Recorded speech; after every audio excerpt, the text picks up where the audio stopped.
Hola siniestros, bienvenidos un día más a mi canal. Cuando hice el vídeo, bueno, varios vídeos del cibergótico, pero sobre todo aquel de la historia del cibergótico, cómo empezó y tal, me di cuenta de que hubo un par de personas pues que no lo pillaron. Entonces yo dije, a lo mejor no lo he explicado con claridad.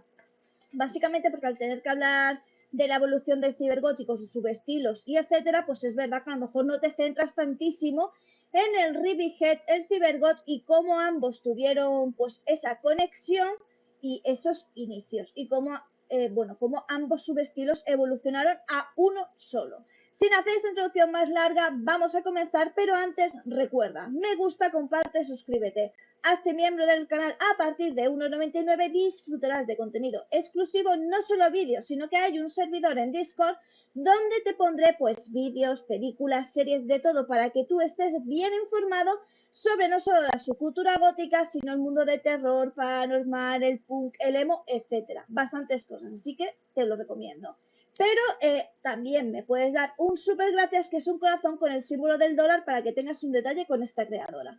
Y ahora sí, comencemos. Madame Oscurite, que la noche nos guía, con historias paranormales, su voz es melodía, de psicología oscura, asesinos y demonios. Antes de que el término ciber pues se hiciera, digamos, más conocido y empezara a teñir la música alternativa, pues cables, neones, un rollo digital, hubo un territorio mucho más frío, más áspero y analógico. Ya estamos hablando del industrial más temprano. Hay bandas muy representativas del género, que os voy a poner aquí los nombres, ya sabéis que mi pronunciación es bastante regular por la dislexia. Y la cuestión es que estas bandas no solo hicieron, digamos, algo novedoso, algo único en cuanto a la música, sino que también se trataba de una estética y de una filosofía que décadas después iría evolucionando e iría creando lo que vino después, desde el EBM hasta el cyberpunk más sonoro y más conocido. Throbbing Gristle fue precisamente uno de los pioneros del sonido más industrial. Fueron precisamente aquellos que combinaron pues un sonido más sintético, sintetizadores primitivos, cintas manipuladas y ruidos blancos y también sonidos algo inquietantes. La cuestión es que también bajo esta premisa, esta música también se buscaba crear una imagen impactante.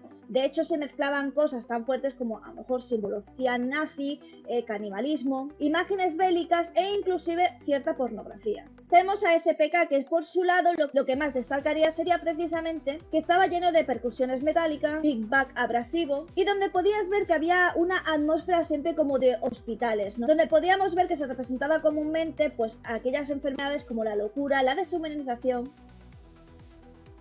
e inclusive como la enfermedad, no solo la mental, sino también aquella física. La cuestión es que empezamos a ver que la estética no es una estética hecha como para agradar, sino que esta estética sí que en sí quería representar algo. Por eso vemos que esta estética en lo que más destaca son ropa de trabajo, uniformes, overoles, cuero desgastado, y es que con esta estética de lo que se pretendía era evocar precisamente estos lugares que hacían referencia a la música. Fábricas, hospitales e inclusive prisiones. La cuestión es que aquí el enfoque era mucho más crudo, y es que nos enseñaban imágenes sin ningún tipo de filtro. Y aquí se usaban todo tipo de imágenes para intentar crear un impacto visual en el espectador. Por eso podíamos ver filmaciones reales pues de ciertas heridas, radiografías, y también se sacaban muchas imágenes de documentales que, como os digo, tenían este toque más crudo. Cuando se hacía el concierto o el espectáculo se decía que era un anti-espectáculo. ¿Por qué? Porque normalmente cuando un grupo pues hacía un espectáculo, lo que se intentaba era cierta conexión, cierta comodidad con el público.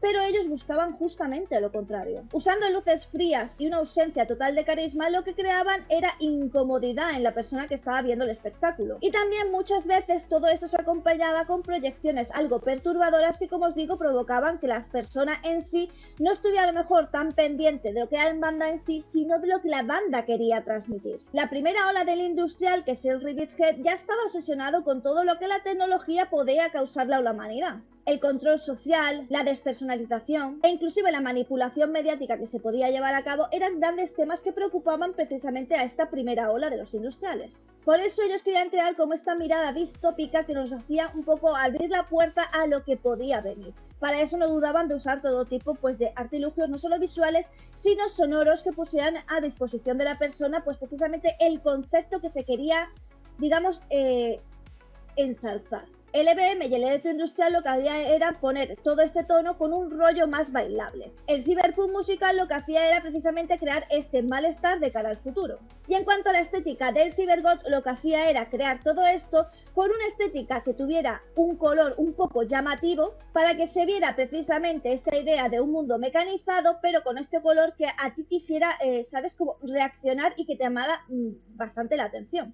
Así que estas bandas fueron las pioneras que luego darían paso pues precisamente al cybergoth.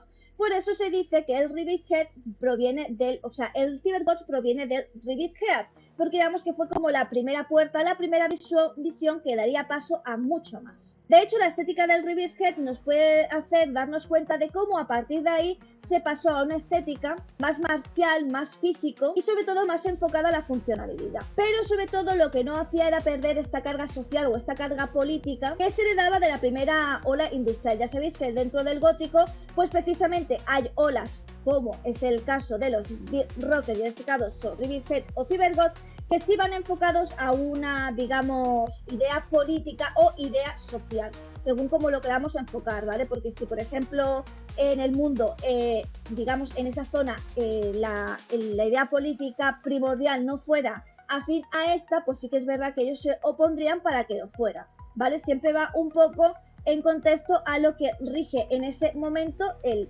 lugar donde se está expresando esta estética o esta ideología o esta filosofía. La cuestión es que el Rivithead sí que es verdad que surge en los 80, se populariza más en los 90, que es cuando empieza a surgir más fuertemente el cybergoth, aunque en sus inicios, como digo, eran los 80. No solo era una estética, ¿vale? No solo era una forma de expresarte de tu forma de vestir, sino que escondía mucho más. Primero que estaba muy fuertemente vinculado precisamente con esta explosión que hubo del EBM y del tecno industrial, sobre todo en lo que era Norteamérica y Europa.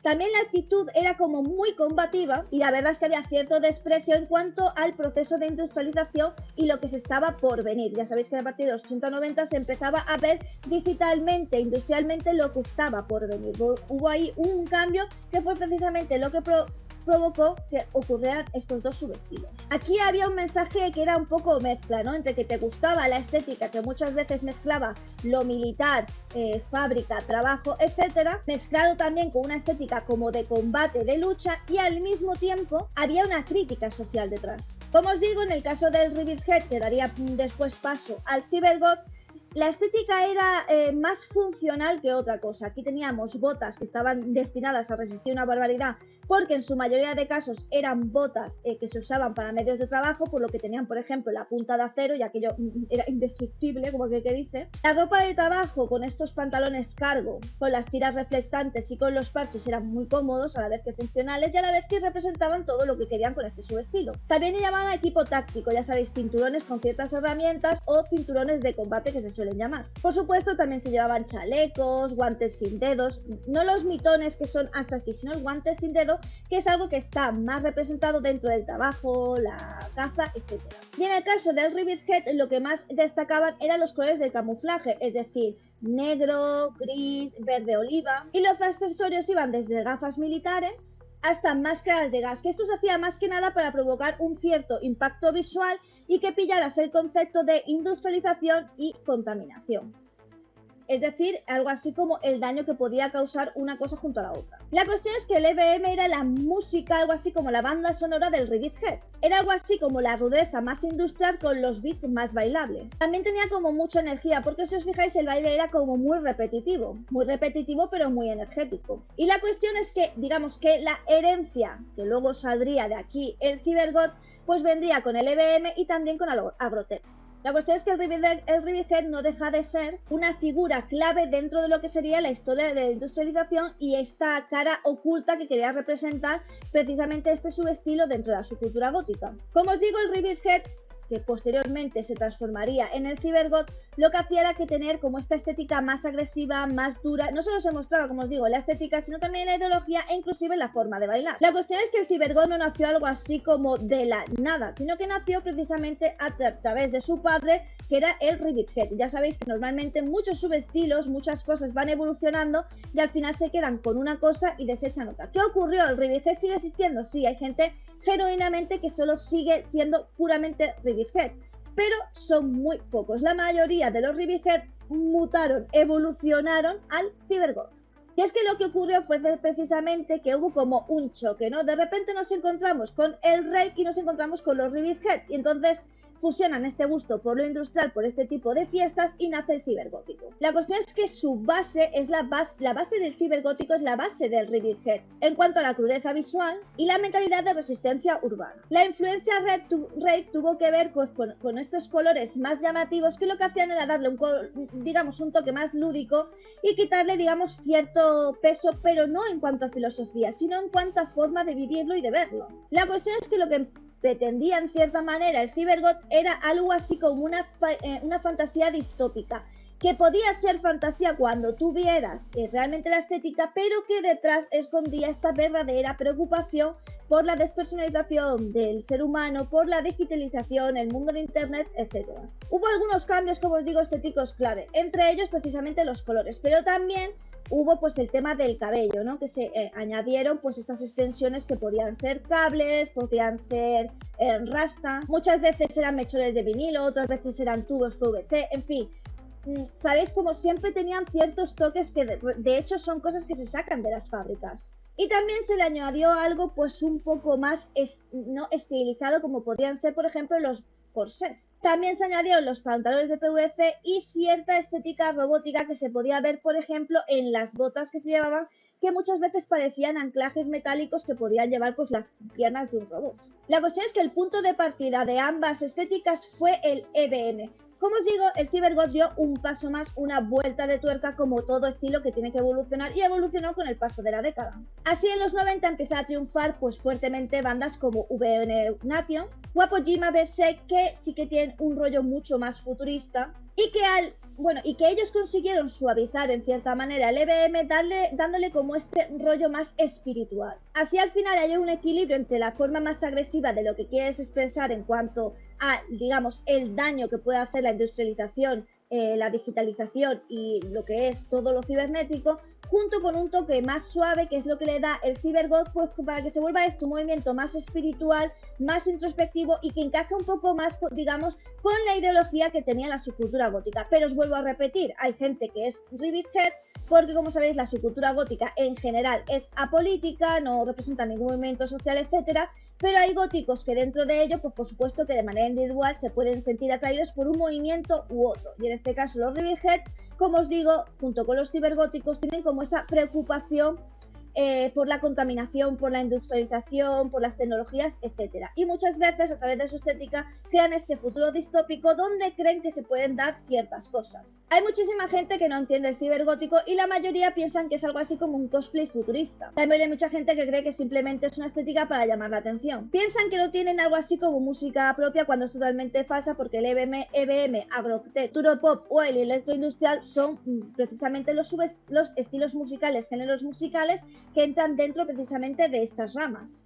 Y sí que es verdad que ha habido tanta comercialización de estética cibergótica que muchos cibergóticos han decidido dividirse como en dos ramas, ¿no? Aquellos cibergóticos que son puramente estéticos y aquellos cibergóticos de club, es decir, aquellos cibergóticos que están más inspirados dentro de la música. En ambos casos deberían estar profundamente, digamos, asentados en cuanto a las ideas del cibergótico, aunque es cierto que tú propiamente puedes llevar simplemente la estética sin tener que apoyar pues todo el movimiento social o filosófico que incluye pertenecer a la subcultura Cybergoth, que incluye pertenecer al estilo Cybergoth o Rivithead. La cuestión es que a partir del 2020 sí que es verdad que ha habido como un cambio, un giro dentro del cibergótico, y es que se le han añadido bastantes rollo dentro del gaming, ya sabéis, las luces, las gafas de realidad virtual e inclusive muchísimas luces de neón, etcétera. Sí que es verdad que han empezado a cruzarse con otro tipo de subculturas, creando a veces ciertas fusiones, como el glitchcore, que podemos hablar algún día de ello, pero yo no sé bastante, me tendría que informar. Y la verdad que si algo tiene el cibergoth es que hay bastante, digamos, estética o bastante contenido de cibergótico en cuanto a estética en TikTok y en las redes sociales en general, donde podemos ver pues mucha estética, aunque es verdad que en las redes sociales no se profundiza demasiado en lo que es la idea original, que es, a fin de cuentas, el cibergoth, como os digo, proviene del Rivithead, y el Rivithead tenía asentadas pues unas ideas bastante interesantes, o por lo menos que le daban bastante fundamento a lo que era su subestilo. Por otro lado, sí que es verdad que el cibergot lo suavizó un poco, pero no lo perdió. Y esto es algo que ocurre con las redes sociales. Se centra mucho en la estética y muy poco en lo que hay detrás de cada subestilo o en la historia misma de la subcultura gótica y de cada estilo que surgió de ella. Así que podríamos, digamos, como para simplificar, decir que el cibergot no deja de ser el Ribbit Head, que fue el que asentó las bases, negro como color dominante, una base industrial, una filosofía bastante potente, una estética bastante funcional. Y luego tendríamos el rave, que lo que hizo fue ponerle teatralidad, también ciertos colores neón y digamos que el sentido de comunidad nocturna. Como siempre os digo, el cibergot, al igual que le ocurre a la subcultura gótica, que no deja de ser un movimiento artístico, sobre todo fundamentado en la música, en el caso del cibergot, como bien dije con sus raíces Ribbit Head, es muy importante la base musical. Así que no olvides que siempre va a depender de future pop, del EBM más clásico, de electroindustrial y del agrotech. Así que el cibergótico no es solo un rollo de vestirse de X o Y manera, sino que lo que incluye es una visión, digamos, poshumana. No es solo vivir el presente, sino que es una visión al futuro donde el ser humano al final se tendrá que, digamos, mezclar, fusionar con la tecnología. Es como un símbolo de la adaptación de un mundo donde lo mecánico y lo orgánico se fusionan, que de hecho es algo que ya está pasando, como sabéis, con ciertas prótesis que ya están funcionando de una manera mecánica o robótica. Esto es algo que ya el Ribbit Head y el cibergot en sus inicios era algo que visionaban, que en su momento parecía una locura y que hoy en día es de lo más normal. Espero que con este vídeo ya por fin te haya quedado claro lo que es Ribbit Head, lo que es el cibergot, cómo deriva uno del otro y las bases del mismo. Recuerda que si quieres cualquier vídeo de cualquier tema, siempre y cuando sea de los temas que yo trato en el canal, déjame en los comentarios y yo intentaré hacértelo más pronto que tarde. Sin nada más, recuerda que aquí nos vemos todos los días en vídeo directos. Si tú no lo ves antes, real, es porque tú no quieres. Sin nada más que decir, solo me toca decirte adiós. Madame Oscurite, en la noche nos guía, con historias paranormales, su voz es melodía, de psicología oscura, asesinos y demonios. Seguimos tus pasos entre libros y sinfonías.